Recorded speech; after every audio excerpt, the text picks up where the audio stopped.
Policies کون سی ہوتی ہیں. سو این جی او کا جو نان پروفٹ سیکٹر آرگنائزیشن ہے, جس میں این جی او بھی فال کرتی ہے, جس میں ٹرسٹ بھی فال کرتا ہے, جس میں وقف بھی فال کرتا ہے, جس میں ادر والنٹری آرگنائزیشن بھی فال کرتی ہیں, وہ ساری کی ساری اسٹیٹ کو اسسٹ کرنے کے لیے in the field of education, in the field of health, in the field of social welfare, in the field of culture activities وہ اپنا کام انجام دیتے ہیں, اور they stepped in to play their role, philanthropic role with the help of their HR, with the help of their own resources, and they assist towards the government, or they assist to the government, and they work for the people. So philanthropic initiatives are ابھی جو ہم recent Times میں دیکھ رہے ہیں کہ naan profit sector organization بہت زیادہ رول جو ہے, پیوٹ جو رول ہے وہ ادا کر رہی ہیں. دین جب انڈیپینڈنس کی بات کی جاتی ہے, جیسے میں نے آپ کو بتایا 1947 ہم لوگوں نے یہ چیز پڑھی بھی کہ role of non profit sector organisations gain momentum, and initially the state was unable to provide emergency relief to the such large influx of refugees, or that resulted from the creation of Pakistan. So non-profit sector organization, they stepped in. Refugees کو deal کرنے کے لیے naan profit sector organisations جو تھیں وہ they stepped in. Most recently, as a result of erosion of good governance practices and lack of confidence in the government capabilities and capacities, international donors اور multinational donors جو ہیں, multilateral donors اور bilateral donors جو ہیں, and private philanthropics جو individual philanthropists ہیں, انہوں نے ڈائریکٹ فنڈنگ کرنے کی جو نان گورنمنٹ سیکٹر آرگنائزیشن کو ڈائریکٹ فنڈنگ کرنے کی اس وقت کوشش کر رہے ہیں وہ لوگ. اور ایس پی ڈی سی جو 1998 میں انہوں نے یہ چیز جو ہے یہ بتائی کہ اب زیادہ تر جو ٹرسٹ ہے وہ نان گورنمنٹ سیکٹر آرگنائزیشن پہ ڈائریکٹلی کر رہے ہیں, سو دیٹ کہ ڈائریکٹ فنڈنگ کریں, گورنمنٹ کی انٹرونشن کم سے کم ہو اس کے اندر. سو موسٹ ریسنٹلی کیا وجوہات ہیں اس کی کہ گڈ گورننس پریکٹسز نہیں ہیں, لیک آف ٹرسٹ نہیں ہے گورنمنٹ کے اوپر, جس کی وجہ سے جتنے بھی ملٹا لیٹرل ڈونرز ہیں, بائی لیٹرل ڈونرز ہیں, جو انٹرنیشنل ڈونرز ہیں, جو پرائیویٹ بھی فلنتھراپسٹ ہیں, وہ سارے کے سارے ڈائریکٹ فنڈنگ کر رہے ہیں ابھی نان گورنمنٹ سیکٹر آرگنائزیشنز کو, کہ ڈائریکٹلی وہ پتہ لگا سکیں کہ کتنا پیسہ لگ چکا ہے, اس میں کسی کی انوالومنٹ, کسی اور ادارے کی, کسی اور انسٹیٹیوشن کی انوالومنٹ نہ ہو. Government of Pakistan itself is very much committed. Yes, they deliver a substantial part of social action programs, SAP, and the programs under poverty reduction strategy through non-government sector organizations. So Government of Pakistan is having a liaison with non-government sector organizations, and poverty reduction program, sustainable social action programs are there. And this is basically because of the fact that Government of Pakistan is very much appreciative, or they want to initiate such liaison between non-government sector organizations and their kind selves in order to deliver, in order to work for the community as far as poverty reduction is concerned, as far as poverty alleviation is concerned, as far as social action program is concerned, and they are playing their part substantially. Thus, rapid growth is witnessed in non-profit sector organizations involved in social service delivery. اور یہ بھی چیز دیکھے گی کہ ان کی evolution بہت زیادہ ہو گئی. جتنے زیادہ نان گورنمنٹ سیکٹر آرگنائزیشنز قیام پذیر ہوئیں after 1947, just because of the fact that Pakistan was not having prime focus, or government was having lack of capabilities and capacities, and plus naan government sector organisations نے اپنا کردار کلیدی ادا کرنا شروع کر دیا. بہت زیادہ نان گورنمنٹ سیکٹر آرگنائزیشنز جو ہیں وہ اسٹیپڈ ان ہوئیں, وہ لیگل طور پہ اسٹیپڈ ان ہوئیں, اور they worked on social service delivery. History کے تنازل کو دیکھتے جائیں اور آنکھ پلٹیں تو یہ بھی چیز واضح ہوتی ہے کہ سگنیفیکنٹ آرگنائز ایفرٹس ہوتی ہیں نان پروفٹ سیکٹر کی. جب ہم ایک این جی او کی بات کرتے ہیں, ہم ایک کمیونٹی موبلائزیشن کی بات کریں, تو یہ ایک ادارے کا کام نہیں, اس میں 3-4 جو ہیں این جی اوز بھی کام کر سکتی ہیں, اس میں کمیونٹی بیسڈ آرگنائزیشنز بھی کام کر سکتی ہیں, کمیونٹی ڈونرز بھی ہوتے ہیں, انٹرنیشنل ڈونرز بھی ہوتے ہیں, government funding is still there. So it is all organise effort, it is not one man's job. اگر آپ جیسے میں نے کہا جی چیریٹی از سمپلی آپ نے کسی کو کسی وقت ریلیف دے دیا, at the time of need آپ نے اس کی ہیلپ کر دی. بٹ فلنتھراپی کے لیے you need more organised effort, you require more combined effort, اور ایک دوسرے پہ انڈیپینڈنس ہونا ضروری ہے. اگر آپ نہیں کریں گے اس طرح تو نیچرلی جس کمیونٹی کے لیے آپ کام کر رہے ہیں وہ جو ہے وہ خوشحال نہیں ہوگی, یا وہ جو ہے پروان نہیں چڑھ سکتی. جیسے کہ میں نے آپ کو بتایا کہ you need to teach them how to catch fish. You don't need to catch fish and آپ نے ان کو فش پکڑا دی. آپ نے ان کو یہ سکھانا ہے کہ مچھلی پکڑتے کس طرح. ان کو اپنے مدد آپ کے تحت آپ نے کھڑا کرنا ہے. ان کو اپنے کمیونٹی ڈونرز کی پارٹیسپیشن بہت زیادہ ہے, انٹرنیشنل لوکل ڈونرز کی پارٹیسپیشن بہت زیادہ ہے, government funding is still there. So it's a combined effort, it is not one man job, it is not a sole job of one human. اور اس میں کمبائنڈ ایفرٹ کی زیادہ ضرورت ہے, اور it's organised effort of non profit sector is required. In recent years, non-profit sector organizations have become increasingly involved in community-based initiatives for social and economic development in order to improve quality of life and help alleviate poverty. Poverty کو ختم کرنا ہے, which is a menace to the society. ویسے ہی پاکستان کے اندر یہ observe ہوا ہے, یہ وٹنس کیا جا رہا ہے کہ پاکستان کے اندر پاورٹی جو ایلیویشن ہے وہ زیادہ ضروری ہے, کیونکہ دیٹ از آل, جتنے بھی ایولز ہیں, جتنے بھی سوسائٹی کے اندر فلاز ایگزسٹ کرتے ہیں جسٹ بیکاز آف انڈیویجول, تو وہ زیادہ تر پاورٹی کی وجہ سے ہوتے ہیں. You need to alleviate the poverty, you need to come up, you need to improve the quality of life. اور یہ جتنی بھی نان پروفٹ سیکٹر آرگنائزیشنز ہیں, یہ کمیونٹی بیسڈ انیشیٹوز کو فوکس کر رہے ہیں in order to bring the quality of life towards up front. اور اس میں in order to improve the quality of life, in order to help people initiate their own services, or in order to help them to stand on their own footings, or isme help poverty, alleviate poverty is again the basic agenda of non-profit sector organizations. So we have witnessed lots of organizations jisme we found out action against hunger, ہم نے اس کے بارے میں جانا کہ they are working on the hunger theme, and same is the case World Food Programme. And then we talk about other non government sector organisation, even the non profit sector organisations, and they played their role significantly as far as social development or community development is concerned, the community participation is concerned, and poverty alleviation is concerned. The spirit of volunteerism and philanthropy in the people of Pakistan stems from the religious impulses. اور یہ جو پاکستان کے اندر environment ہے, پاکستان کے اندر چونکہ Islamic concept of seventy ہے, جس کی وجہ سے اسلامک کنسیپٹ کو جو فالو کر رہے ہیں, جو اسلامک ریلیجن کو فالو کر رہے ہیں, ان کے اندر یہ چیز شروع سے ہے کہ وہ بھائی چارہ, مساوات, احسار و قربانی کا درس دینا, لوگوں کو ریلیف کے وقت مدد کرنا, زکوٰۃ دینا. اور یہ ساری کی ساری چیزیں کیونکہ ریلیجیس امپلسز ہیں ہمارے پاس ریلیجیس گراؤنڈنگز ہیں, یا روٹس ہمارا جو ریلیجن ہے وہ یہ چیز سکھاتا ہے کہ ہم لوگ فلنتھراپی اور والنٹیرزم, جس میں ہم لوگ والنٹری طور پہ لوگوں کے لیے کام کریں, جس میں بلڈ دینا, ڈونیشنز دینا, پیسوں کی ڈونیشنز دینا, چیزوں کی ڈونیشن. ہم نے دیکھا 2005 میں بھی جب زلزلہ پاکستان کو ہٹ ہوا, یا 2007-8 میں جب سیلاب ہٹ ہوا, 2011 میں سیلاب ہٹ ہوا, تو بھی people of Pakistan were very keen to help those people who were affected by that disaster. اور یہ ریزن جو ہے, یہ چونکہ ہم لوگوں کی ریلیجیس امپلسز ہیں, ہم لوگوں کی گراؤنڈڈ فوٹنگز جو ہیں وہ just because of religion of Islam کی وجہ سے ہیں, تو voluntary initiatives and plus philanthropic initiatives are witnessed and they are in the picture.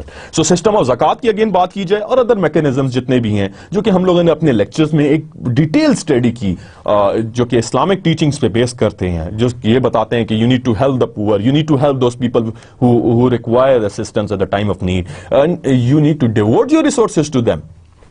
You need to see other human, and this is again a social power جس کی بیس پہ non profit sector organisations Pakistan میں کام کر رہے ہیں. even though people of Pakistan are continuously working on philanthropic initiatives, and we have witnessed کہ 1951 میں ایدھی سیٹ اپ جو تھا وہ اسٹیبلش ہوا. دین آغا خان فاؤنڈیشن والے ہیں, then again Oxfam G B ہے, there international non government sector organisations equally, and they are national level, local level non-government sector organizations, and we have studied a lot about them کہ وہ کس طریقے سے اپنی مدد آپ کے تحت لوگوں کی ہیلپ کر رہے ہیں, اور کہ جس جگہ پہ فنڈنگ ڈیمانڈ ہوتی ہے تو ایک proper technical proposal, financial proposal کی ڈیٹیلز تیار کرتے ہیں, اور وہ پھر جا کے لوگوں کو we will study again those all those all steps and those all procedures کہ کس طریقے سے آپ نے وہ ساری کی ساری فنڈنگ کا حصول کرنا ہے. اور سیم بتانے کا مقصد یہ کہ یہ ساری کی ساری چیزیں ہم لوگوں کی چونکہ وی فالو اسلامک پلرز اینڈ اسلام پاکستان میں اسلامک ٹیچنگز ہیں, it is based on the Islamic perspective. So system of zakat and other mechanisms are there to help people to improve their quality of life, to help people alleviate poverty, even though to help people in the form of in the time of need as far as health is concerned, as far as any other disaster is concerned.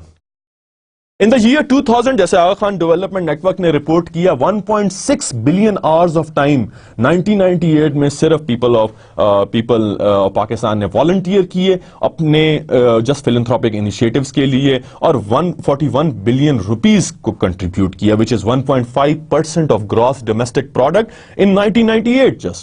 Agha Khan Development Network 2000 میں ان کی یہ recording ہے کہ ان کی reports ہیں کہ 1.6 billion hours لوگوں نے ویسٹ کیے, لوگوں نے کنٹریبیوٹ کیا 41 بلین روپیز کا, اور جو کہ 1.5% آف جی ڈی پی ہے to the philanthropic initiatives, to the social initiatives, to the community initiatives just in 1998. Then history of philanthropy and voluntary initiative goes back to the early recorded history with the geographical boundaries now called Pakistan.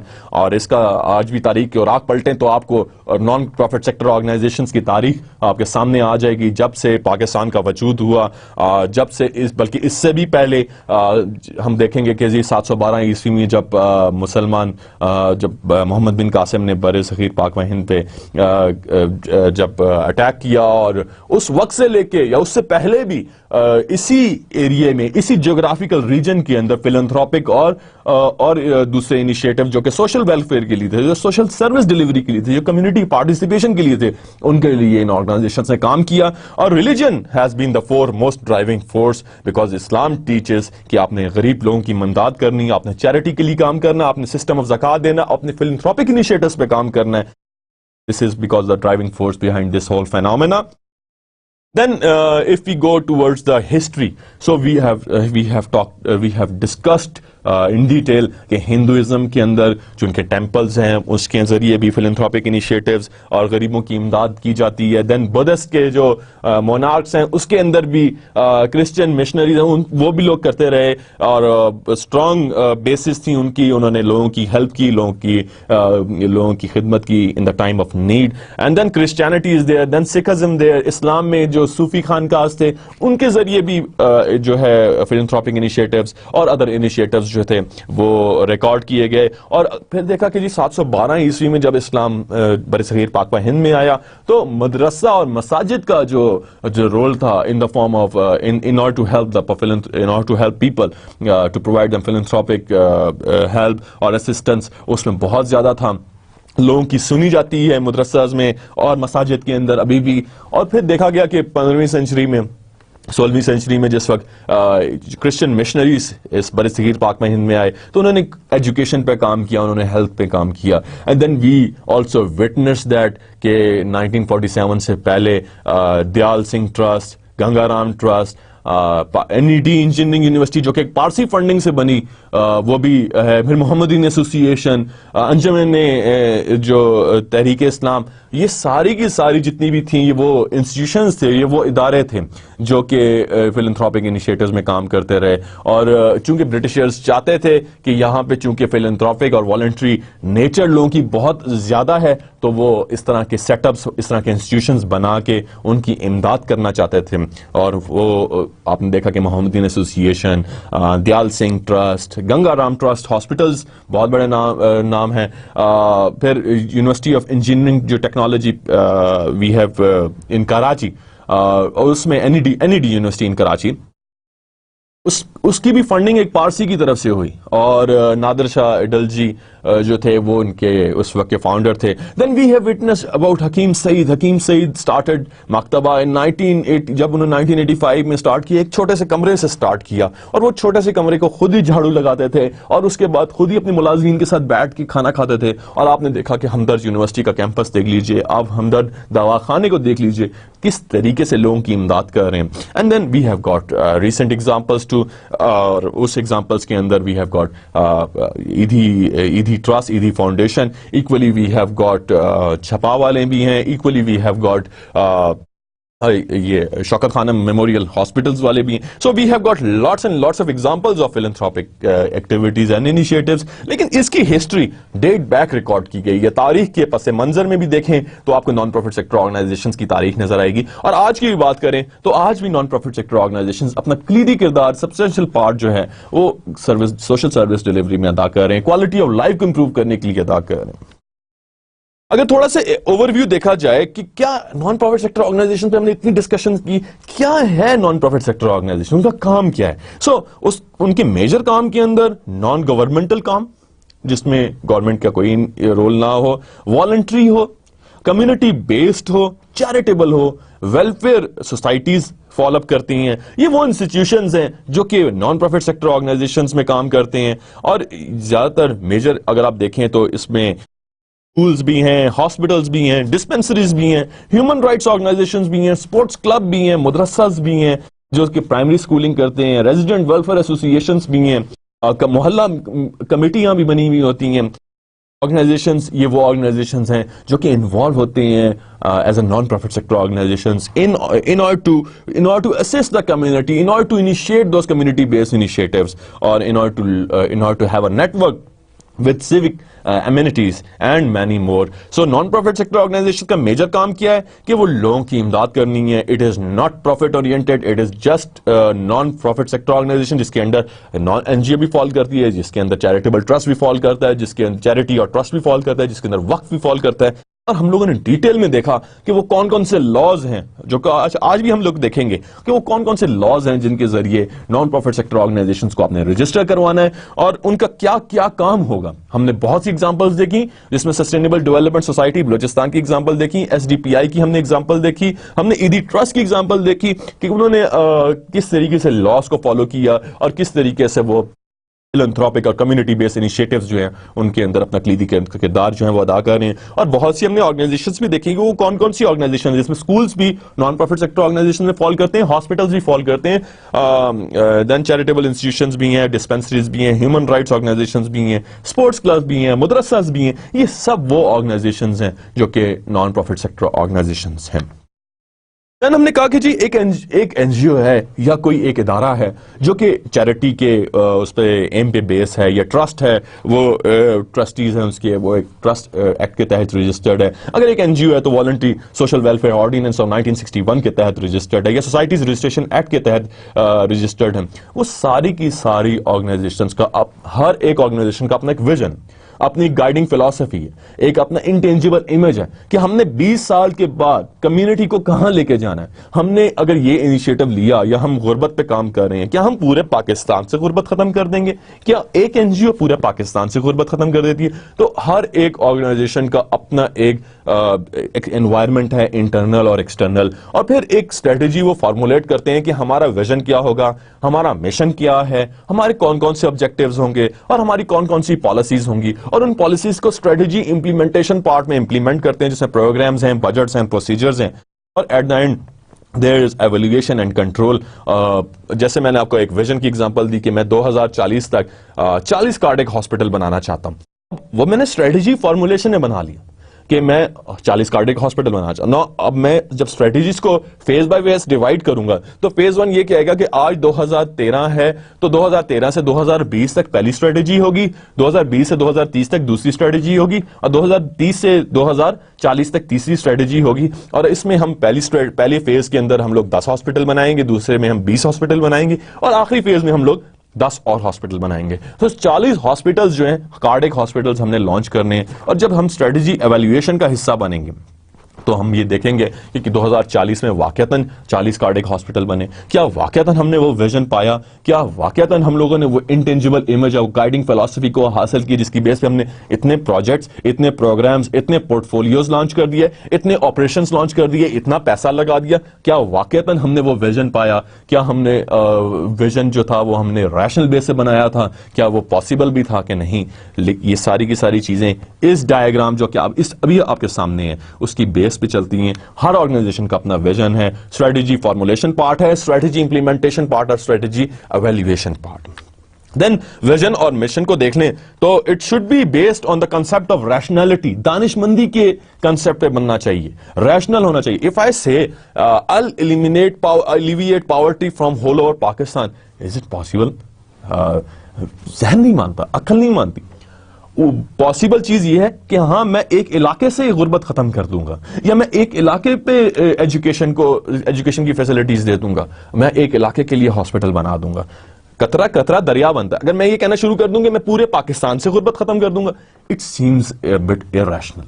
اسی طرح اگر میں یہ بات آپ کو example دیتا چلوں جے ایف کینیڈی کی, کہ پریزیڈنٹ جے ایف کینیڈی نے کہا I'll take the man to the moon and I'll bring him back, late 1960s میں. اور جب before his assassination J F Kennedy نے یہ اسٹیٹمنٹ دی کہ I'll take the man to the moon and I'll bring him back, rationally یہ چیز possible نہیں تھی. یہ ویژن ایموشنلی چارج تھا. Technology made it possible. Technology it strengthened the vision. It made it implementable. So vision should be based, or mission should be based on the rational approach rather irrational approach. So rational approach کو follow کرنا ہے vision اور mission بناتے ہوئے, اور اس چیز کو دیکھنا ہے کہ آپ کی resources کتنے ہیں, کیا آپ اس vision کو پا بھی سکتے ہیں کہ نہیں پا سکتے. Then there are certain common features in all non-profit sector organizations, and we have discussed in detail that پہلا اور for most important feature ہے کہ they must be institutionally present and they must be having a formal structure. ایک institutional presence کا ہونا ضروری ہے, اور structure ایک hierarchy کا, ایک chain of command کا ہونا ضروری ہے. Then it should be separate from the state. Non-profit sector organization has got no connection with respect to state. Otherwise اگر ہے تو وہ گورنمنٹ خود انٹروین کرے گی, ایک ایم او یو سائن ہوگا, ایک پراپر ایگریمنٹ سائن ہوگا, اس کے بعد اس فنڈنگ کو لیوائی کیا جائے گا. So it is a institution which should be separate from the state. ایک اس کی انسٹیٹیوشنل پریزنس ہونی چاہیے, اس کا اسٹرکچر ہونا چاہیے. دوسری, یہ اسٹیٹ سے ڈفرنٹ ہونا چاہیے, یہ اسٹیٹ کے ساتھ کامن نہ ہو, یہ اسٹیٹ کے ساتھ separate who. They do not return profits to their members. Yes, non-profit sector organization کا میجر کام ہی یہی ہے. چاہے آپ ٹرسٹ کی بات کریں, چاہے آپ چیریٹی آرگنائزیشن کی بات کریں, چاہے آپ نان گورنمنٹ سیکٹر آرگنائزیشن کی بات کریں, میجر مقصد یہی ہے کہ ان کے جو ممبرز ہیں, مینیجرز ہیں, وہ ڈائریکٹرز ہیں, وہ پروفٹ کے لیے کام نہیں کرتے, وہ ہیومنٹی کے لیے کام کرتے ہیں, وہ ہیومن پروگرس کے لیے کام کرتے ہیں, وہ کمیونٹی بیس انیشیٹوز کے لیے کام کرتے ہیں, وہ فلانتھروپک انیشیٹوز کے لیے کام کرتے ہیں. میجر مقصد جیب میں پیسہ ڈالنا نہیں ہے, عوام الناس کے لیے کام کرنا ہے. ہاں اگر میں ایک ایگزامپل دوں کسی پروفٹ اورینٹڈ کاروبار کی یا بزنس کی, تو شاید اس چیز میں پیسے کی وقت اور اہمیت اور اس کا کمانا بہت زیادہ ہو. لیکن جب میں بات کرتا ہوں ڈیولپمنٹ سیکٹر کی, اور ڈیولپمنٹ سیکٹر میں نان پروفٹ سیکٹر کی بات کرتا ہوں, نان پروفٹ سیکٹر کے اندر چیریٹی, ٹرسٹ اور وقف اور ایون دو این جی او کی بات کرتا ہوں, وہ سارے کے سارے جتنے بھی ہیں they are non profit sector. They are aim to provide services to the humanity. ان کو بعد میں اس چیز کو ایویلویٹ کرنا ہوتا ہے کہ ان کی سروسز کتنی اچھی ہیں. They are fundamentally in control of their own affairs. Up till now, we have covered the features in non-profit sector organization, اور اس میں ہم نے 3 میجر فیچرز دیکھے کہ ایک ان کی انسٹیٹیوشنل پریزنس ہونی چاہیے, ان کے پاس اسٹرکچر ہونا چاہیے. سیکنڈ, ان انسٹیٹیوشنلی سیپریٹ ہوں اسٹیٹ سے. تھرڈ, پروفٹ کے لیے نہیں کام کرنا, نان پروفٹ کے لیے کام کرنا, چاہے ممبر ہے, چاہے ڈائریکٹر ہیں, چاہے بورڈ آف ڈائریکٹرز ہیں, چاہے چیئرمین ہے, چاہے ایگزیکٹو ڈائریکٹر ہے. They are over there to work for the humanity. They are not there to earn their own or fulfil their own pockets. Then fourth and important thing, they are fundamentally in control of their own affairs. Nobody from outside is allowed to come and intervene in the processes or in the decision making on non-profit sector organization. And last, they attract some level of voluntary contribution of time or money, and also membership in them is not legally required, but again they have got voluntary members, and plus donations بھی جمع کرتے ہیں, funding بھی جمع کی جاتی ہے, اور پیسے کو عوام الناس پہ لگایا جاتا ہے. So they are various common features in all non profit sector organisation. اور اس میں اگر آپ دیکھیں اسٹارٹ سے لے کے اینڈ تک ان 5 لائنوں کے اندر انہوں نے وضاحت فرما دی سائنٹسٹ نے, سوشل سائنٹسٹ نے, کہ they have institutional presence and structure, they are institutionally separate from the state, they do not return profits to the members directors, and equally they are fundamentally in control of their own affairs. And fourth, voluntary contribution بھی لے سکتے ہیں, اور منی بھی لے سکتے ہیں, funding بھی لے سکتے ہیں. اور ممبرشپ کا جہاں تک تعلق ہے تو اگین ڈیپینڈ کرتا ہے کہ وہ کیا ممبرشپ کی کیا نوعیت ہے.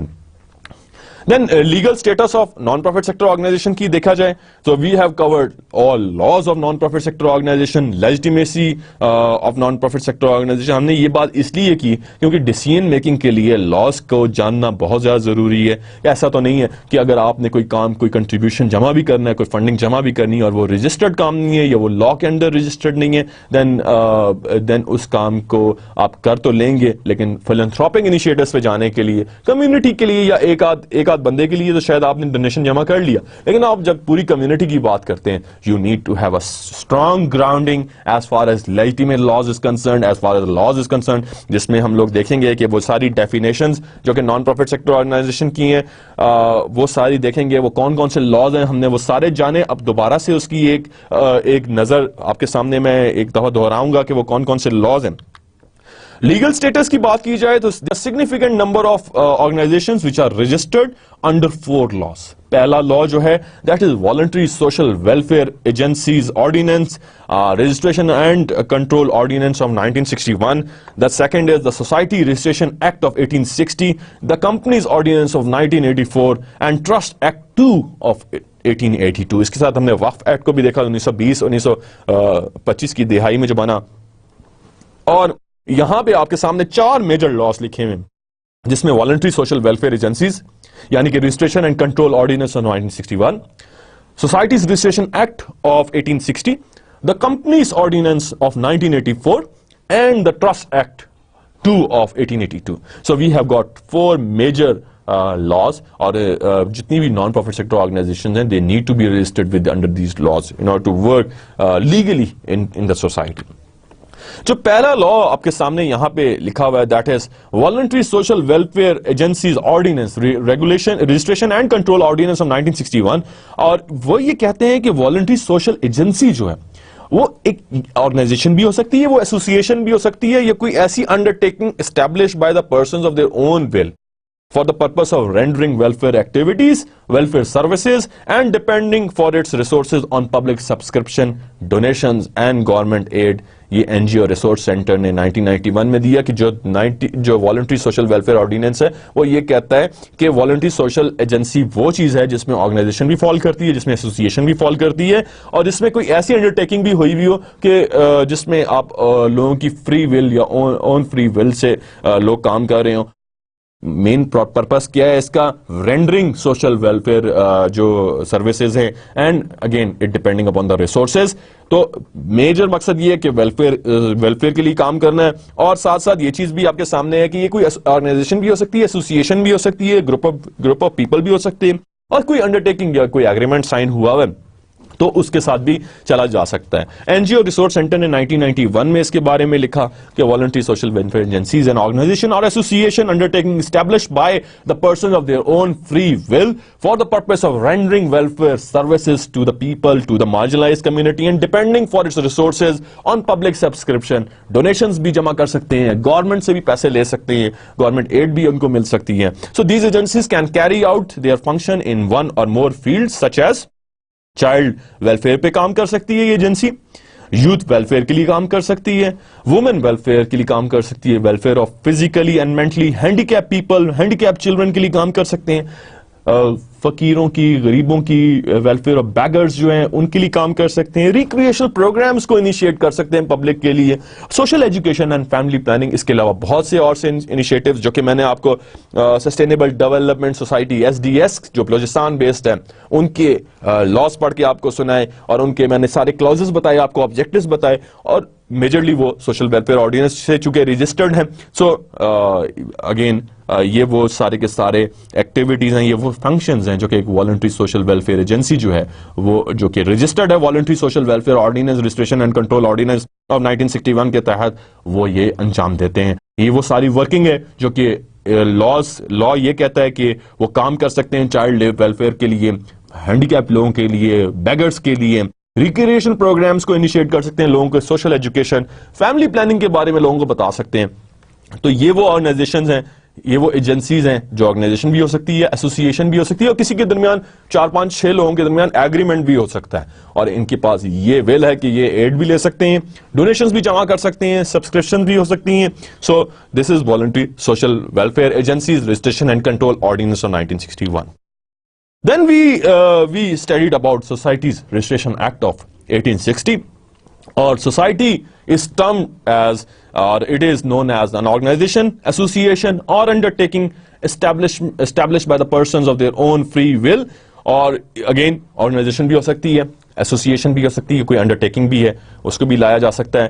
دیز سوسائٹیز میں be establish for the promotion of, کوئی سائنس کو پروموٹ کریں, لٹریچر کو, فائن آرٹس کو پروموٹ کریں, لوگوں کو نالج دیا جا رہا ہے, پولیٹیکل ایجوکیشن لوگوں کو دی جا رہی ہے, چیریٹیبل سروسز پہ کام کیا جا رہا ہے, foundation and maintenance of libraries, reading rooms کو بنایا جا رہا ہے, پینٹنگ گیلریز کو بنایا جا رہا ہے, نیچرل ہسٹری کے جتنے بھی مانومنٹس ہیں ان کو کلیکٹ کیا جا رہا ہے, ان کو سیف گارڈ کیا جا رہا ہے, میکینیکل اینڈ فلاسفیکل انوینشنز کوئی آ رہی ہیں, ریلیجیس اینڈ ایجوکیشن سروسز دی جا رہی ہیں. تو یہ وہ سوسائٹیز ہیں جو کہ ان چیزوں کی بیس پہ, ان پلرز کی بیس پہ کام کر سکتی ہیں, اور they need to register their self with the societies registration act of 1860. Then is Securities and Exchange Commission of Pakistan Companies Ordinance Section 42 of 1984, جو Companies Ordinance ہے 1984 کا Section 42 یہ کہتا ہے وہ associations جو کہ formed ہوتی ہیں for promoting commerce, arts, science, religion, sports, social services, charitable or any other useful purposes may be registered as non-profit companies provided they apply or intend to apply their profits if or any other income in promoting their objectives and prohibit the payments of dividends to their members. In most cases, registered non-profit companies are organizations engaged in research with donor funding, clubs and very large organizations engaging in delivering social and welfare services. تو companies ordinance جو 1984 ہے اس کے section 42 کے تحت جو society registered ہوگی وہ non profit sector, non profit company کے طور پہ رجسٹرڈ ہوگی, اور وہ جو پیسہ بھی پائیں گے وہ ڈیویڈنڈ کے طور پہ اپنے ممبرس کو, اپنے بورڈ ممبرس کو نہیں دیں گے یا ای ڈی کو نہیں دیں گے. وہی پیسہ لگایا جائے گا ریسرچ کے کام میں یا کسی اور تھیم میں, جیسے کہ تھیمز میں نے آپ کے سامنے ڈسکس کی جو کہ اس کمپنیز آرڈیننس 1984 کے تحت ایز اے سوسائٹی کے طور پہ رجسٹرڈ ہوتی ہیں. دین ٹرسٹ کی بات کی گئی. جنجوا نے 2000 میں اکارڈنگ ٹو ہم trust is an obligation annexed to the ownership of property. It is a gift of property to a person or institution providing benefit to both parties. آپ نے کسی جگہ پہ لینڈ ڈونیٹ کر دی کسی ہاسپٹل کو اور اس نے وہاں پہ ہاسپٹل بن گیا, اور یہ ایک ٹرسٹ ایکٹ کے تحت 1882 کا ٹرسٹ ایکٹ ہے, اس کے تحت trust is registered. It's an obligation annexed to the ownership of a property. It is a gift of property to a person. gift بھی ہو سکتا ہے, انسٹیٹیوشن کو بھی دیا جا سکتا ہے. providing benefit to both parties. For the creation of trust, it is necessary that there should be a creator or author of the trust, a person in whom the confidence is reposed, the trustee, and a person for whose benefit the trust is created, the beneficiary. So one is trustee, other one is beneficiary. Trustee جو کہ جس نے trust کا قیام کیا, اور beneficiary جو کہ اس کا benefit لے گا. A trust may be created for any lawful purpose which can be revoked. The Trust Act with the component for public trust provides legal cover for private acts of public charity and allows the creators of the trust tremendous flexibility in their operations. So a Trust Act جو 1882 کا ہے وہ یہ چیز بتا رہا ہے کہ it has got two major entities. One is the trustee, other one is the beneficiary. اور یہ گفٹ دیتے ہیں, پراپرٹی کا بھی دے سکتے ہیں اپنی فری ول سے, جو بھی چوائس ہے کسی بندے کو دے سکتے ہیں, کسی انسٹیٹیوشن کو دے سکتے ہیں, ڈائریکٹ ٹرسٹ کو دے سکتے ہیں. So a trust which is registered, properly registered, and it should be registered under Trust Act of 1882, or a trust may be created for any lawful purpose which can be revoked. Then the major important thing was on the basis of which the whole subject is prepared. It is data collection strategy. How organization data for how non-profit sector organization data is important, and equally we have witnessed that the purpose of data collection exercise was to estimate the size of the non-profit sector in terms of paid and voluntary employment, operating and development expenditures, number of organizations and number of memberships. Again یہ بتا رہا ہے آپ کو کہ ایک naan profit sector organization کتنا پے کر رہے ہیں, کتنا والنٹری امپلائمنٹ دے رہے ہیں, آپریٹنگ اینڈ ڈیولپمنٹ ایکسپینڈیچرز ان کے کتنے زیادہ ہیں, نمبر آف آرگنائزیشنز کتنی زیادہ ہیں, نمبر آف ممبرشپس کتنی زیادہ ہیں. سو یہ ڈیٹا جمع کرنا بہت زیادہ ضروری ہے کہ ایک آرگنائزیشن ہے وہ کس تھیم پہ کام کر رہی ہے. جیسے سیشے این جی او ہے وہ ڈاوری کے اس پہ کام کر رہے ہیں. اگر اسی طرح اگر کوئی اور این جی او کا ایگزامپل لیا جائے, شارپ ہے society for human rights and prisoners aid, جو صرف ریفیوجیز پہ کام کر رہی ہیں, ان کا کتنا سائز ہے, کتنا پے کیا جا رہا ہے امپلائیز کو, والنٹیئرز کتنے ہیں ان کے پاس, آپریٹنگ اینڈ ڈیولپمنٹ ایکسپینڈیچرز کتنے ہیں. The sectorial composition according to the characteristic activities of organization in the sector and according to international classification non-profit sector organizations, non-profit sector revenue by sources. ان کے naan profit sector organization کو various sources ہوتے ہیں funding کے, جہاں سے وہ اپنا revenue کو جمع کرتے ہیں اور اس کو اپلائی کرتے ہیں towards the right people. So the origin of charity and philanthropy are probably based on the religious underpinnings. Like I have told you, the gift to the god for an act of largesse to benefit the community as a whole, as a good harvest or relief from a natural disaster, or in a thanksgiving for such munificence. اب charity اور فیلنتھراپی کی بات چل رہی ہے تو charity میں نے جیسے آپ کے ساتھ ڈسکس کیا کہ چیریٹی ایک امیڈیٹ ہیلپ دینے کے لیے تو چیریٹی ہے, لیکن جس وقت سوسائٹی کی پوری ڈیولپمنٹ کی بات کرتے ہیں تو then there is philanthropy. Like charity is use for the relief for immediate need, for relief of an immediate need or a lack of سم تھنگ. کسی کے پاس تعلیم نہیں ہے, بیٹی کے لیے شادی کے لیے اس کے پاس پیسے نہیں ہیں, ایجوکیشن کے لیے اس کے پاس پیسے نہیں ہیں, ہیلتھ کے لیے اس کے پاس پیسے نہیں ہیں, ڈاکٹرز کی خدمات حاصل نہیں کر سکتے, تو اب امیڈیٹ ہیلپ تو جو آپ دیں گے that is charity. Philanthropy on the other hand is a wider context of for the public benefit. اس میں وائڈر کانٹیکسٹ دیکھا گیا ہے, اس میں پبلک بینیفٹ کو دیکھا گیا ہے, اس میں ایک انڈیویجول کی بات نہیں کی گئی, اس میں اوور آل سسٹم کی بات کی جا رہی ہے, اوور آل پبلک کی بات کی جا رہی ہے کہ ہماری ایک چینج سے, ہمارے ایک نان پروفٹ سیکٹر کے کام سے کس حد تک پبلک جو ہے وہ ایڈوانٹیج لے سکتی ہے. And both involves giving of word, giving of donations, giving of services for the community. دونوں چاہے چیریٹی ہو فیلنتھراپی ہو, دونوں کے اندر گیونگ اپروچ ہے. Then we witnessed various examples of social sector projects in Pakistan, and جیسے آپ دیکھ رہے ہیں water education project is there, constituency relations group is there, tobacco free initiatives are there, polio eradication program, polio campaigns کو ہم نے سب نے observe کیا, that is there, family planning project is there, governance monitoring is there, Khuda ki Basti was a project, a development, Aurangi pilot project providing clean water services to the Aurangi people, that is Aurangi pilot project, clean drinking water project, Awaz youth parliament, Diya iodine use. Again, these are those all social projects which we have discussed, which we have gone through in detail of them. Then Pakistan civil society کی بات کی جائے past and present کی, philanthropy and charity again are codified in the doctrines of Islamic faith. Just as critically, however, the political and social developments جو ہو رہی ہیں in the country have directly impacted the growth of non-government sector organizations. اور پاکستان کی چونکہ democracy کا leak, poverty کا اور under development لوگوں کا مسئلہ make it difficult for the civil society to flourish or to work for the community directly, کیونکہ long term government نہیں ہوتی, poverty level is rising day by day, under development ہے پاکستان. تو بہت سی آرگنائزیشنز جو ہیں وہ سول سوسائٹی جو آرگنائزیشنز ہیں جس میں non profit sector organisations follow up کرتی ہیں, وہ ساروں پہ امپیکٹ پڑتا ہے اور ان کی ورکنگ پہ امپیکٹ پڑتا ہے.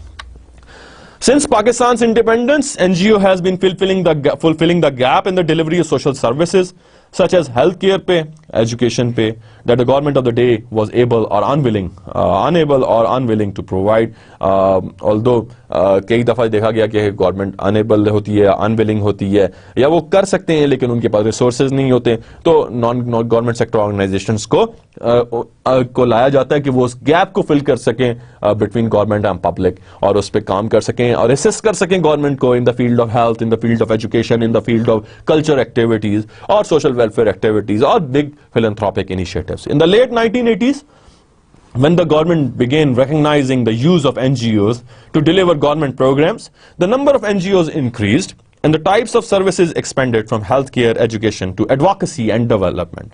80s میں افغان وار کے ساتھ ساتھ برعکس یہاں پہ بہت ساری NGOs نے اپنے ہیڈ کوارٹر اسٹیبلش کیے, اور ان ساروں کا مقصد جو تھا وہ ریکگنائز ہوا 1980 کی دہائی میں, اور این جی اوز کو جو ہے وہ ریکگنائز کیا گیا کہ وہ ڈیلیور کرتے ہیں گورنمنٹ پروگرامز پہ. وہ number of N G Os increase ہوئیں اور ٹائپس ان کی سروسز بھی انکریز ہوئیں. ہیلتھ کیئر اور ایجوکیشن سے انہوں نے شفٹ کیا ٹوورڈز ایڈوکیسی, لوگوں کو ایڈوکیٹ کرنا, لوگوں کو کاؤنسل کرنا اور لوگوں کی ڈیولپمنٹ کرنا. اس پہ ان کا میجر جو تھیم تھا that was shifted. According to the researchers, the contribution of NGO sector to the economy of Pakistan is very much substantial. This important role, however, has not resulted in harmonious relationship with the state or widespread support for NGOs among the people of Pakistan. As in most non-democratic countries, while the Pakistan government does not actively discourage NGOs that provide education, health, and welfare services. So majorly یہ چیز observe کی گئی ہے کہ ایک harmonious relation شپ exist کرتا ہے government کے اور این جی او کے ورکنگ کے اندر, اور این جی او کو سپورٹ جو ہے لوگوں سے بھی ملتی ہے. اور ہم نے یہ دیکھا کہ اور ریسرچرز نے بھی یہ بات کی کہ کنٹریبیوشن جو این جی او سیکٹر کا وہ بہت زیادہ ہے اکانومی آف پاکستان میں, and it's substantial. Further, it fueling the appearance that in the later role, NGOs are seen as competition for the government in funds and influence. Further fueling the appearance that NGOs are engaging in anti-state activities in the presence of foreign funding. So, those all foreign funding and anti-state activities are there, and they are in the competition to get more funding, and they get more influence as far as government is concerned. So we further fueling in the appearance of non-government sector organizations we have witnessed. There is no single body of law that governs NGO in Pakistan. The constitution guarantees citizens the right to assemble subject to any reasonable restrictions imposed by the law in the interest of public order. In addition, depending on the source, there are between 10 to 18 different laws in Pakistan that may govern as NGO. اور اس میں 4 laws آپ کے ساتھ discuss کیے گئے ابھی. Several of these laws are based on the British laws enacted by the colonial rules in the mid to late 1800s before Pakistan and India's partition. اور ہم نے یہ observe کیا کہ legal regulations جو ہیں 10 سے لے کے 18 laws ہیں جو کہ ایک نان گورنمنٹ سیکٹر آرگنائزیشن کو لیجیٹیمیٹ کرتے ہیں, اور ایک سنگل لا باڈی نہیں. اور اس میں اگر آپ دیکھیں تو کون کون سے لاز ہیں that govern N G Os. اگر اس میں دیکھیں there are registration laws, and then there is a reporting relationship, and that define 2 major categories ہیں اس میں. رجسٹریشن لاز ہیں آپ کے پاس اور ٹیکسیشن لاز ہیں. First you need to register your N G O or your civil society, any other non-profit sector organization, either trust or charity, under a charitable act, under a trust act. And then there is a taxation law. جو registration law کی بات کی گئی, that define internal governance and the reporting relationship between the state and non-profit sector organization. And actually the second law is the taxation law. 2 major laws ہیں, one is registration law, other one is taxation law with respect to NGOs. Why most of the NGOs are unregistered? Many NGOs in Pakistan are unregistered according to a study which is conducted in 2000. Unregistered NGOs comprise 38% of all NGOs. اگر میں 100% میں 38% نکال دوں تو شاید اس کی reason یہی ہو سکتی ہے کہ high rate it very but میں انکلوڈ ہائی رجسٹریشن فیس ہوتی ہے. Discretionary and inconsistent implementation of registration laws by the government authority, شاید 1-2 ریزنس ہیں جو کہ سائنٹسٹ نے مینشن کی ہیں. اور these are the only 2 major of few reasons جن کی بیس پہ این جی اوز کو ان رجسٹر کے طور پہ لوگ جو ہیں وہ چلاتے ہیں. لیکن رجسٹریشن کرانا بہت زیادہ ضروری ہے. میجرلی میں نے آپ کو بتایا, one is registration law, other one is taxation law. For those N G Os that do choose to register, if they are registered, they must be having an ability to enforce by laws. They must be having statutory requirements that force an NGO to become organized. They must be having legal status at the official level and among donors. The ability to open their own NGO's personal account, bank account. They must be able to sign contracts. They must be able to indemnify employees, and the ability to qualify for financial assistance and tax exemption. سو یہ وہ laws ہیں, یہ وہ benefits ہیں جو کہ ایک N G او enjoy کرتی ہے after registration, after having a registration from a competent authority, after having a registration from the competent entity. اور اس اسٹیک ہولڈر کی رجسٹریشن کے بعد این جی اوز ان ساری کی ساری جو بینیفٹس ہیں ان کو انجوائے کرتے ہیں. جیسے میں نے 4 لاز کا ذکر کیا, دوبارہ آپ کے سامنے آ گیا. One is societies registration act of 1860, other one is trust act of 1882, then voluntary social welfare agencies registration and control ordinance of 1961 and companies ordinance 1984, جو کہ ہم لوگوں نے ابھی آپ کے سامنے ہم لوگوں نے وٹنس کیا. They are estimates that voluntary social welfare ordinance کے بارے میں کہ registration is again optional, but they are provisional level voluntary social welfare organisations and law making bodies, جہاں پہ آپ کو یہ رجسٹریٹ کروانا ہوتا ہے اپنی ایجنسی کو. According to 2000 40.5% of all registered NGOs are societies, 15% are agencies registered under voluntary social welfare ordinance, agencies ordinance, and 6% are trusts. There are certain similarities among the laws. Major similarities, they need to get themselves registered. Number one, registration law is there. Other one is taxation law is there. So similarities can be found between and among the laws. For example, none of the registration laws prescribe a time period by which the government must accept or reject the application. So there is no time frame as far as registration is concerned. اور اس میں کوئی اس حوالے سے time period کے حوالے سے prescription نہیں موجود. Then we gone through to various organizations. We found out the role of United Nations in the non-profit sector organization, or in the community-based initiatives, or in the philanthropic initiatives, and we have found out various organizations, and we got various examples of it. First and foremost important terminology or acronym which we need to look on it is BINGOs. They're like big international non-government sector organizations. Then there is BONGOs, which business organized non-government sector organizations. Then CBOs, community-based organizations. Then CSOs, civil society organizations. Then ENGOs, environmental NGOs. Then GONGOs, government organized NGOs. Then IPOs, indigenous people organizations. Then GROs, grassroots level organizations. GSCOs, global social change organizations. And NPOs, non-profit sector organizations. And VOs, voluntary organizations. So there are various organizations جن کو United nations نے اپنے اکرونیم اپنی terminology کے حساب سے wording دی ہے, تو اس میں آپ کے سامنے BINGOs, BONGOs, C B Os, C S Os, E N G Os, GONGOs, I P Os, G R Os, G S C Os, N P Os and V Os موجود ہیں. اگر ہم تھوڑا سا یونائٹڈ نیشن کے perspective کو دیکھتے چلیں کہ ڈونر جیسے یونائٹڈ نیشن ہے, یونیسیف ہے, United Nation International Children Education Fund جو ہے, they have worked lot in Pakistan and Charsadda city کے اندر آپ کے سامنے ایک ایگزامپل ہے. They were working on they have they camps on the outskirts of Charsadda city, and the camps are hosting a total of 332 families, including some 1460 children and 440 women. UNICEF is providing water and sanitation, health and hygiene, child protection services for those displaced people, internally displaced people کے لیے. UNICEF نے 332 families کے لیے, جس میں 1460 children ہیں اور 440 women ہیں, ان کے لیے clean health facilities, hygiene facilities, child protection services فراہم کریں یونیسیف. اور یہ ایگزامپل میں یونیسیف کی اپنی ویب سائٹ سے لی ہے, جس میں United nations international child children Education fund نے بچوں اور وومن کے لیے یہ کیمپ اسٹیبلش کیا ہوا ہے جو کہ انٹرنلی ڈسپلیس پیپل ہیں.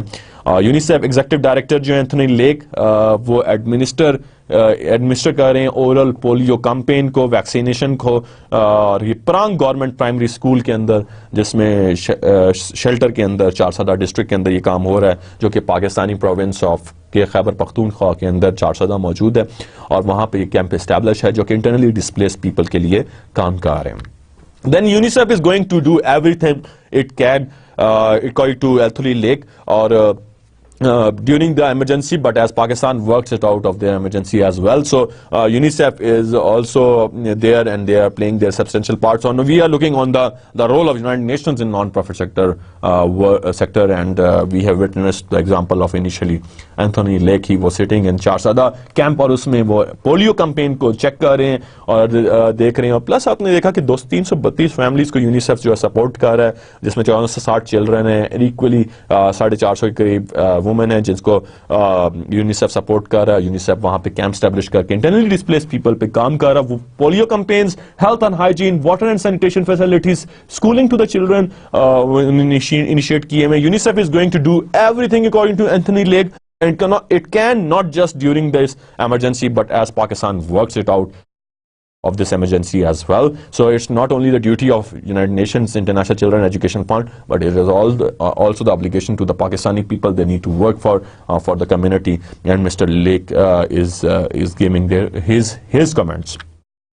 Then if we go to the UNICEF requirement, یہ بتانے کا مقصد یہ کہ یونیسیف کی جو ریکوائرمنٹ 2012 کے مونسون فلڈس کی وجہ سے جنریٹ ہوئی, which is UNICEF urgently need $15.4 million to provide flood affected communities with timely and adequate assistance through the next 3 months. So یہ 2012 کے مونسون فلڈ کے بعد یونیسیف کی جو رپورٹ تھی اس میں ان کو $15.4 ملین چاہیے تھے کہ 3 مہینوں کے آنے والے 3 مہینوں کے لیے وہ کام کر سکیں انٹرنلی ڈسپلیس پیپل پہ. اگر تھوڑا سا ہنگر فیکٹس کو دیکھا جائے, کیونکہ World Food Programme is working very substantially very widely for the people of Pakistan, for the people of for those communities, for those internally displaced people in Swat, in Bunair, in other areas, and in Khyber Pakhtunkhwa agency federal tribal areas کے اندر بھی اگر hunger status کو دیکھا جائے جس میں world Food programme اپنا جو ٹرانسپیرنٹ سسٹم ہے, one of the most transparent systems in Pakistan United nations کا, ان کے اگر دیکھا جائے تو تھوڑا اسٹیٹس کو دیکھا جائے تو monsoon floods in August hit country already grappling with high levels of malnutrition, high food prices and humanitarian crisis across its border with Afghanistan, and جس کی وجہ سے بہت زیادہ ہنگر ایشو جو ہے وہ سامنے آیا, اور اس میں مال نیوٹریشن بھی ہے, پانی کا مسئلہ بھی ہے, فوڈ کی سپلائی بھی نہیں ہے. تو ورلڈ فوڈ پروگرام نے بچوں کے لیے ایک دودھ کا ڈبہ بھی ڈیزائن کیا, ایک پروڈکٹ کو انیشیٹ کیا جو کہ وہ انرجی جس کے اندر شامل کی گئی ہے, اور اس پروڈکٹ کو انہوں نے بچوں کے اندر تقسیم کیا, اور اس کی ایک فیڈ جو ہے وہ ایک ہنگری بچے کو 6 سے 7 گھنٹے تک جو ہے اس کو ٹھیک رکھتے ہیں. اور وہ یہ اس طرح کی انیشیٹوز ورلڈ فوڈ پروگرام, اب کیش فار فوڈ کا کنسپٹ بھی ورلڈ فوڈ پروگرام لے کر آ رہا ہے کہ آپ food in the form of cash وہ دیں گے, لوگ کام کریں گے. اس حوالے سے بھی World Food Programme is working. اور آپ نے دیکھا, تھوڑا سا ہم جان لیں کہ اس ہنگر اسٹیٹس کی کیا ڈیٹیلز ہیں. ان فلڈس کی وجہ سے 20 ملین لوگ افیکٹ ہوئے ہیں, جس میں جو ہے 10 million of home required emergency food assistance World Food Programme جس پہ کام کر رہی ہے. Nearly 1 in 2 Pakistanis are at risk because of widespread hunger, اور اس میں 82.6 ملین پیپل جو ہیں وہ ایسٹیمیٹ کیے گئے ہیں جو کہ فلڈس کی وجہ سے ابھی ریسنٹلی half the population جو ہے پاکستان کی they require food assistance and they are insecure as far as food assistance is concerned and they are hungry, اور اس میں nearly 1 in 2 Pakistanis are at risk. Then is widespread poverty, and estimated 36% of Pakistanis live below the poverty line and almost half are illiterate. So poorer households typically spend over 60% of their income on food. تو زیادہ تر پیسہ جو ہے وہ food پہ لگاتے ہیں جو غریب لوگ ہوتے ہیں. So again World Food Program is playing their role. Then poor sanitation facilities. 50% of all Pakistanis have little or no access to clean toilets and drinking water, a condition that renders them vulnerable to infectious diseases. Yaqinan, World Food Program is also working on the sanitation facility. Even the Save the Children UK is also working on the sanitation facility. I have witnessed one camp in Charsada, Uthman Zai, and I found out Save the Children UK and NRSP and SRSP, they are all working for the clean water facility towards those all internally displaced people. So poor sanitation is again there. UNICEF is working even though on the sanitation facility, on the health and hygiene facility, even though rest of other organizations also working, but United Nations is playing their role importantly because they are having these stats in the picture. Then is child mortality. The biggest killer of children under 5 is Pakistanis are diarrhea and acute respiratory infections. These are the causes of the death of the children in Pakistan. کہ اس میں diarrhoea کا rate, اس میں acute respiratory سانس کی تکلیف infections جو بہت زیادہ ہیں. So under nourishment is another cause کہ بچے بڑھتے نہیں ہیں, ان کی growth نہیں ہوتی ہے. 38% ان کے کیسز ریکارڈ ہوئے. تھوڑا سا وائلنٹ کنفلکٹ کو دیکھا جائے. Conflicts along Pakistan north west border with Afghanistan has forced millions of people to move from that area which is close to the border towards rest of the areas, or they are internally displaced people. And World Food Program in 2008 has provided over 2.6 million of them with food assistance. Then is rising hunger. We need to witness the volatile food prices, which are going just because of the inflation rate. The persistent rise in the general price level is very high, and that is another case of food hunger. Over the past 7 years, we have pushed the number of people who depend on food assistance in Pakistan, 38% of population, to 49% in 2009. And is wheat dependency. We need to witness that in Pakistan that people are more dependent on the wheat and on the wheat and the crop, and as a result of flooding which submerged around 16% of all arable land in Pakistan, zyadar wheat ki crops tabah ho gayi thi, aur jiski wajah se World Food Program is also providing wheat towards to all those affectees or internally displaced people. So now we are at that point that we need to understand the role of United Nations and all humanitarian organizations. Back in 2005 when earthquake hit Pakistan, اور اس میں یہ چیز ہم نے دیکھی کہ آپ کے سامنے یہ میک میں جو کہ OCHA which is Office for the Coordination of Humanitarian Affairs, انہوں نے یہ چیز ترتیب دی، اور آپ نے یہ دیکھا کہ 2005 میں جب زلزلہ پاکستان کو ہٹ کیا یا ارتھکویک نے پاکستان کو ہٹ کیا، ڈیزاسٹر نے ہٹ کیا پاکستان کو، تو اس وقت آپ کے سامنے ایپی سینٹر میں ایک یہ ورڈنگ ہے کہ جی ایپی سینٹر میں آپ کے پاس 2008 میں 8:50 لوکل ٹائم پہ 7.6 میگنیچیوڈ کا جو ارتھکویک ہے وہ وٹنس ہوا، جس کی ڈیپتھ جو تھی 10 کلومیٹرز تھی اور لوکیشن 34.432 نارتھ اور 73.537 ایسٹ تھی، اور مور دین 140 آفٹر شاکس ریسیو ہوئے جب زلزلہ ہٹ ہوا. اور ہم لوگوں نے اپنے کورس کے اندر وہ اسٹڈی کو پڑھا جس کا میں خود حصہ رہا، perceptions of humanitarian agenda 2015 post Pakistan earthquake study by Andrew builder. میں ان کی فیلڈ ٹیم میں تھا اور آپ کے ساتھ وہ شیئر کرتا جا رہا ہوں کہ ایپی سینٹر جو اس کا تھا that was near Balakot. Muzaffar آباد کی پاپولیشن 200,000 ہے اور ڈسٹرکشن 80 to 90% ہوئی ہے.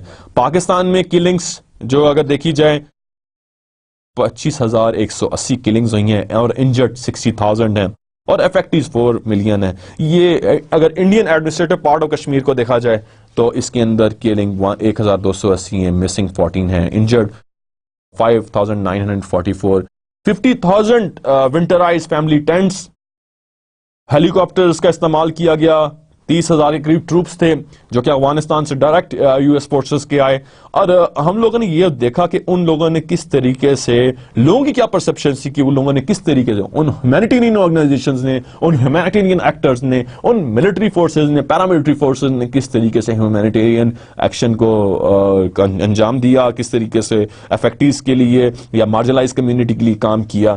سو یہ اوشا کی ایک میپ ہے، ایک رپورٹ ہے جو آپ کے سامنے، and we have studied that report in 3 classes, اور اس کے اندر ہم لوگوں نے لوگوں کی پرسپشن، ہیومینیٹیرین NGOs کی، NGO workers, international non government sector organisations کی ورکنگ، یونائٹڈ نیشنز کی ورکنگ، پاکستان آرمی کی ورکنگ، جہادی گروپس کی ورکنگ، ایون دو جو rest of non government sector organisations ہیں ان کی ورکنگ کو بغور دیکھا. لوگوں کی انٹرویوز میں نے آپ سے ڈسکس کیے، لوگوں کے آرگومنٹس، لوگوں کی سجیشنز لوگوں کی ڈسکس کی. کسی نے ہیویلی کرٹیسائز کیا ریلیف ریکنسٹرکشن ایفرٹ کو، کسی نے پریز کیا ریلیف اینڈ ریسکیو ایفرٹ کو اور 2005 کے زلزلے کے بعد، اور کسی نے کہا کہ ریہیبلیٹیشن بالکل نہیں ہوئی، کسی نے کہا کہ ریکنسٹرکشن کام برا ہوا. اور اس حوالے سے لوگوں کی ڈفرینٹ رائے آپ لوگوں سے شیئر کی. اگین یہ لوگوں کی رائے تھی جو کہ اس رپورٹ کے اندر سے میں نے نکال کے آپ کے سامنے پیش کی، اور اس میں یہ چیز اندازہ لگایا گیا کہ کتنی حد تک یہ جتنی ہیومینیٹیرین آرگنائزیشنز ہیں انہوں نے کتنے حد تک، کس حد تک، to what extent they really work for the humanity as far as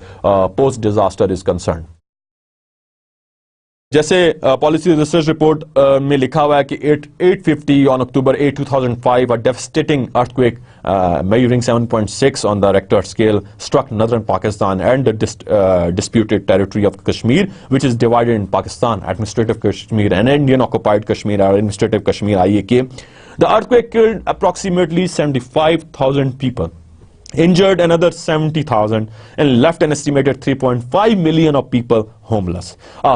A massive humanitarian relief and rescue effort was undertaken. That was led by Pakistan Army, even though civil society of Pakistan, even the public of Pakistan, even the people of Pakistan, and every single bit of food, even though every single bit of help which Pakistan public or Pakistan Army has to provide, and they help and they work for in the relief and rest of the phases once the disaster hit Pakistan at that point of time. And the objective was to have a clear view